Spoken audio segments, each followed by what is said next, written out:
Hello friends, आज की video में मैं आपके लिए अनुपात से संबंधित क्वेश्चन लेकर के आया हूं। अगर आप इस वीडियो को पूरा देखते हो तो ऐसे प्रश्न कभी भी एग्जाम में पूछे जाएं आप उन्हें आसानी से बना दोगे। चलिए स्टार्ट करते हैं। पहला सवाल, एक दुकान में पेन, पेंसिल तथा कॉपियां 2, 10, 3 के अनुपात में हैं। यदि दुकान में 120 पेंसिल हों तो कॉपियों की संख्या कितनी है? आपके पास दुकान में क्या है? Pen, pencil, copy. Pen, pencil और कॉपी, ये तीन चीज है दुकान में। इनका हमारे पास अनुपात भी दे रखा है 2, 10, 3। 2:10:3। हमें दुकान में 120 पेंसिल बताई गई हैं। दुकान में कितनी पेंसिल है भैया? 120। और अनुपात में कितनी पेंसिलें हैं? 10। तो इस पेंसिल के योग में पेंसिल के अनुपात से डिवाइड कर दीजिए, 12 12 में डिवाइड हो जाएगा। पूछा क्या है? कॉपियों की संख्या कितनी है? तो कॉपी का अनुपात कितना है? 3। तो 12 का अनुपात 3 से कर दो, 12 त्रिक 36। तो कॉपियों की संख्या 36 है, पहला ऑप्शन सही। अगर वो पेन की संख्या पूछ लेता तो 12 का मल्टीप्लाई पेन के अनुपात से कर दो, 2 से, यानी कि 12 दूने का 24 हो जाएगा। तो पेन कितनी है? 24। और पेंसिल का पूछेगा तो 12 का 10 से कर दो, 120। पूछेगा नहीं, ये तो हमें पहले से ही दिया गया। और सभी को आप प्लस कर दीजिए, देखो कितना हो जाएगा। सभी को आप प्लस करोगे तो ये हो जाएगा 120 और 30 150, यानी कि 156। 4 जोड़ दो 60, 180 हो जाएगा। कभी कभी इन सब का योग भी वो पूछ सकता है कि पेन, पेंसिल और कॉपियां कितनी हैं दुकान में, सभी का योग बताइए। तो आप सभी का योग भी बता सकते हैं, अलग अलग सबका निकाल लो और योग बता दो। ठीक है, अब देखते हैं अगला सवाल।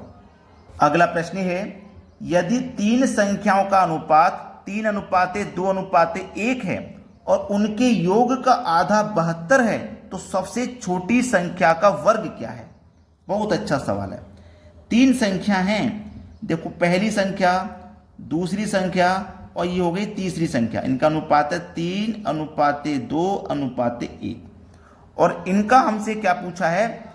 3:2:1 उनके, और उनके योग का आधा 72। ये आधा दिया गया 72, जो भी योग रहेगा उसका आधा 72। जैसे योग आपका 10 रहेगा तो आधा कितना हो जाएगा? 5। जब योग आपका कितना है? 72, ये आधा ही तो है, योग का आधा ही तो है, तो इसका मतलब योग कितना हो जाएगा? 72 का 2 गुना कर दो, योग हो जाएगा 144। भाई क्लियर है ना? आधा कितना हो गया भाई? जैसे 10 का आधा 5 है, 10 का आधा कितना है? 5 है, और 5 का 2 गुना कर दो, वही 10 आ जाएगा योग। ऐसे ही क्या किया हमने, हमें पता था आधा 72 है, 72 का 2 गुना कर दिया, पूरी संख्या योग हमें पता चल गई। अब जब हमारे पास योग मालूम हो गया तो हम अनुपातों का भी योग कर लेंगे, 6 हो जाएगा। इस योग में अनुपात के योग से डिवाइड कर दो, 24 बार में कट जाएगा। अब जो पूछा है उसमें मल्टीप्लाई कर दो, सबसे छोटी संख्या का वर्ग।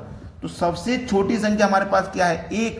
तो 24 का मल्टीप्लाई 1 से कर दूंगा 24। तो इसका मतलब 24 हमारे पास सबसे छोटी संख्या है, और इसका हमसे पूछा है वर्ग, तो 24 का वर्ग कर दो, और 24 का वर्ग होता है 576।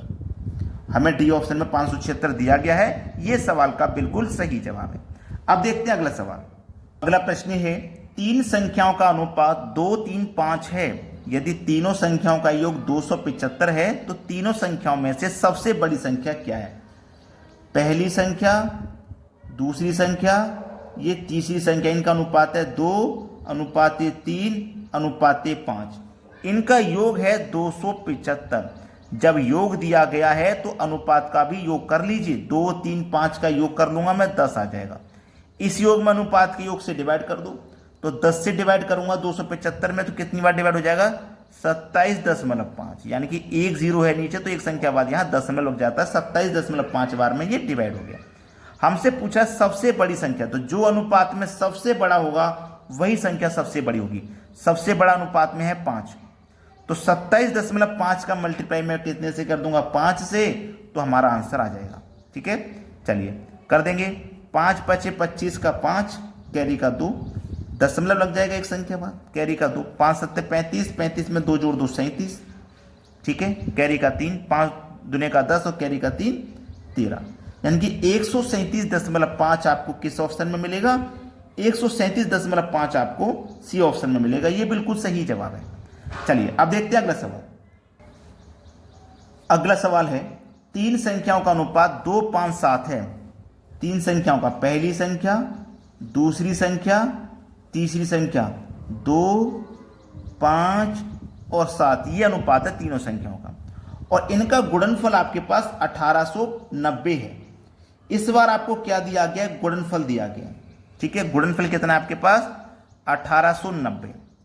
जब आपके पास योग होता है तो हम अनुपात का योग करते हैं, अंतर होता है तो अनुपातों का अंतर। इस बार गुणनफल है तो हम अनुपातों का भी गुणा करेंगे। अगर मैं यहां पे इसको 2x मान लूं, इसको 5x मान लूं, इसको 7x मान लूं, तो इसके मान में कोई परिवर्तन आएगा? कोई परिवर्तन नहीं आएगा। तो हमें क्या करना है? इनका भी गुणा करना है। जब गुणनफल है तो अनुपातों का भी गुणनफल करेंगे। ठीक है, तो 7 पंजे 35, 35 दुनिया का 70, कितना आ गया भैया? 70। 35 दुनिया का 70, एक्स का मल्टीप्लाई एक्स से एक्स स्क्वायर, फिर एक्स से तो एक्स क्यूब हो जाएगा। कितना हो जाएगा? X cube. यानी कि आपके पास गुणनफल अनुपात का इतना है और रियल में गुणनफल इतना है, तो इसकी वैल्यू इतने के बराबर हो जाएगी। इसमें कोई भी समस्या आपको नहीं होगी, इसकी वैल्यू इतने के बराबर हो जाएगी। अब इसको आप क्या करोगे? x की पावर 3, 1890 में क्या करोगे आप? 70 इधर बटे में आ जाएगा, तो 70 से इसमें डिवाइड कर दो, 0 से 0 कट गया, 7 से कटाऊंगा, 7 दुनिया का 14, 4 बचेगा 59, 7 7 49, यानी कि 27 बार में ये कट गया। तो ये क्या आपकी पावर x की पावर 3 और इधर क्या बचा? 27। अब इस 3 को पावर के 3 को इधर ले जाओ, x बराबर 27। इस पावर को 3 को जब इधर ले जाएंगे तो इधर आके क्या लग जाएगा? क्यूब रूट लग जाएगा। क्या लग जाएगा आपके पास? क्यूब रूट ही तो लग जाएगा। तो x का मान आपके पास कितना आ गया? 27 का क्यूब रूट करोगे तो 3 होता है, तो x का मान आ गया 3। x का मान 3 है। उसने पूछा तीनों संख्याओं का योग क्या है? तीनों संख्याओं का योग देखो, x का मान मेरा 3 है। अब x का मान 3 है, 3 का मल्टीप्लाई 2 से करूंगा तो 3 दूनी का 6, 3 पंजे 15, 3 सत्ते 21। इनका हमसे क्या पूछा है? योग पूछा है। इन संख्याओं का योग पूछा, तो योग कर दो। मैंने तीनों संख्या निकाल ली, अब तीनों का योग कर दूंगा। ठीक है, 6 और 15 21, और 21 और 21 कितना हो जाएगा? 42। तो इन सभी संख्याओं का योग कितना है? 42, यानी कि सी ऑप्शन है सवाल का सही जवाब। अब देखते हैं अगला प्रश्न। अगला प्रश्न है, 3 संख्याओं में 3, 2, 5 का अनुपात है। 3 संख्याएं, पहली संख्या, दूसरी संख्या, तीसरी संख्या, 3, 2, 5 का अनुपात है इन तीनों संख्या में, और उनके वर्गों का योग है 1862। वर्गों का योग है ये 1862। 1862 है वर्गों का योग। तो आपको क्या करना पड़ेगा? अनुपात के वर्गों का योग करना पड़ेगा। तो मैं क्या करूंगा? इसको 3x मान लो, इसको 2x मान लो, इसको 5x मान लो, तो इसके मान में कोई परिवर्तन आएगा? कोई परिवर्तन नहीं आएगा।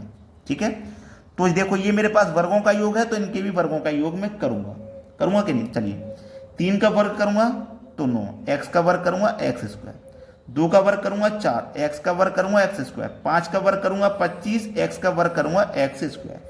यही तो है। अब मेरे पास योग इतना है, तो अब मैं इनका भी योग कर लूँ।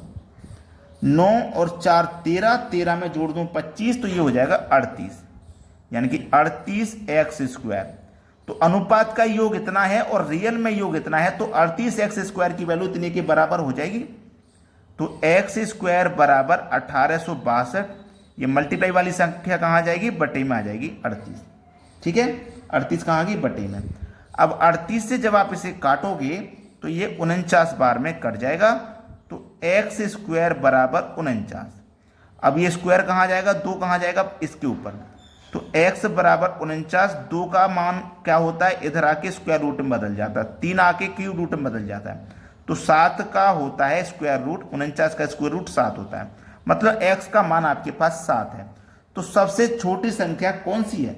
जो अनुपात में सबसे छोटा होगा वही संख्या सबसे छोटी है। अनुपात में सबसे छोटा 2 है, x का मान 7 है, x का मान 7 है, 7 का मल्टीप्लाई 2 से कर दो तो 14। ये आपका सही जवाब हो जाएगा 14, यानी कि बी ऑप्शन। चलिए अब देखते हैं अगला सवाल। अगला सवाल है, यदि 25,000 रुपए को ए, बी तथा सी में 1/10, 1/6, 1/15 के अनुपात में बांटा जाए तो सी को क्या मिलेगा? अनुपात कभी भी बटे की फॉर्म में नहीं होता। अगर बटे की फॉर्म में दिया गया तो इसे सही कीजिए। 1/10, 1/6, 1/15 ये दिया गया। इसको सही करने के लिए नीचे वाली सभी संख्याओं को आपको एलसीएम लेना है, और एलसीएम आ जाएगा 30। एलसीएम कितना आ जाएगा? 30। तो 10 से 30 को डिवाइड करो, 3 बार में डिवाइड होगा, 3 का मल्टीप्लाई 1 से करो तो 3। 6 से डिवाइड करो 30 को 5 बार में, 5 एकम 5। 15 से डिवाइड करो 30 को 2 बार में, 2 1 कम 2। अब ये सही अनुपात है, ठीक है। अब बोला सी को क्या मिलेगा, ये एक अनुपात था, ये बी का था, ये सी का था। बोला सी को क्या मिलेगा, सी का अनुपात कितना है, 2 है, सी का अनुपात 2 है। अब हमारे पास टोटल अमाउंट कितना था, 25,000 था। ये हमारे पास योग है 25,000, तो हम अनुपात का भी योग करेंगे, 3 2 5 और 2 भाई, 3 5 8 और 2 10। तो इस योग में अनुपात के योग से डिवाइड कर दो, 0 से 0 कट जाएगा, 2500 आ जाएगा। कितना आ जाएगा, 2500। अब उसने बोला क्या है, सी को क्या मिलेगा, सी का अनुपात 2 है, तो 2500 का भाई 2 से कर दो 5000। सी को कितना मिलेगा भैया, 5000 मिलेगा। बी ऑप्शन सवाल का बिल्कुल सही जवाब। तो आपसे वही रिक्वेस्ट हर बार की तरह, अगर आपने वीडियो को लाइक नहीं किए हैं तो लाइक कर दीजिए, और उन सभी बच्चों तक वीडियो जरूर पहुंचाएं जो घर पे बैठ के तैयारी कर रहे हैं। ठीक है दोस्तों, धन्यवाद।